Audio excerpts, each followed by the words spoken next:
शापित राजकुमारी। विराट शहर से पहली बार अपने गांव में अपने पुश्तैनी घर और जायदाद में कुछ दिन बिताने के लिए आया था। जब विराट को गांव की पुरानी हवेली के बारे में पता चला तो उसने राजू को उसके राज के बारे में पूछा। विराट की जिद करने पर राजू उसे हवेली के पास लेके गया और उसकी कहानी बताई। राजकुमारी वैशाली आमोद और विनोद के भाव से आज राजमहल से निकलकर नगर का भ्रमण करने निकली थी।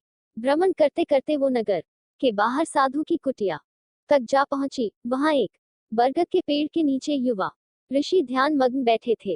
राजकुमारी और उसकी सहेलियों को एक मजाक सूझा और वो मिलकर उस सिद्ध पुरुष के साथ अश्लील हरकतें करने लगी, जिससे उनकी की साधना भंग हो गई।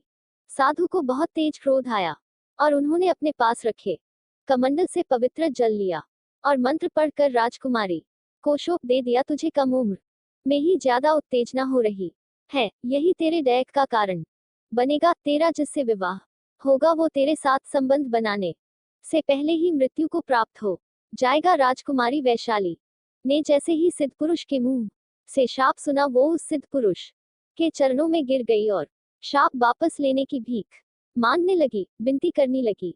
हे सिद्ध पुरुष, मैं नहीं जानती आप कौन हो, मुझसे बहुत बड़ी भूल हो गई, नादान समझकर मुझ पर दया करो, ये शाप वापस ले लो। बहुत देर तक रोने और विनती करते रहने से साधु को उस पर दया तो आ गई। साधु ने कहा, हे कन्या, अब ये शाप मैं वापस तो नहीं ले सकता, क्योंकि मैंने सभी देवों को साक्षी मानकर शाप दिया है। बस इतना हो सकता है कि अगर कोई पुरुष तुम्हारी कामोत्तेजना को संतुष्ट कर देगा तो तुम शाप मुक्त हो जाओगी, तब तक तुम्हें ये शापित होना ही पड़ेगा। फिर राजकुमारी अपने महल में आ गई और कुछ वर्षों बाद उसकी एक राजकुमार से शादी कर दी गई। लेकिन राजकुमारी को शाप होने की वजह से उसका पति उसके साथ संबंध बनाने से पहले ही अकारण मौत का शिकार हो गया।